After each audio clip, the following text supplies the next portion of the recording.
Hi, I'm Namita Agarwal. I co-head the Municipal Finance Program for a leading NGO, Janagraha, and I'm here to cover the module on Introduction to Municipal Finance. Let's dive right in. So what are we going to cover in this module today? The first is we are going to see what are the basics of municipal finance. How is municipal finance governed? What is the importance of municipal finance? This gets covered under the basics for municipal finance. So the second is municipal own source revenues. How is it that the municipalities is earning revenues to provide the services and the public goods that it is required to do?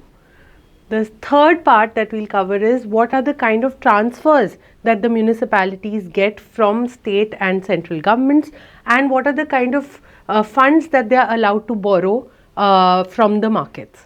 The fourth part will cover planning, budgeting and expenditure management. And finally, the fifth part will cover municipal accounting, reporting and auditing. Let's start with the learning objectives for this module. At the conclusion of this module, the participants should be able to 1. Understand the importance and the basics of municipal finance. What are the laws that are governing municipal finance? Why is it important for any person working within the framework of a municipality or a state government should understand municipal finance? The second is you should be able to identify what are the various sources of own revenue and the need to augment, to improve these own sources of revenue. The third is you need to recognize, you would be able to recognize the avenues for financing urban infrastructure through borrowings and public-private partnerships. Fourth is you will be able to understand components of municipal budget and steps involved in its formation.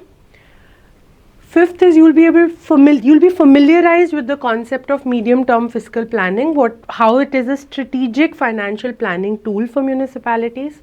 Sixth is that you'll understand fundamental concepts of municipal accounting and auditing.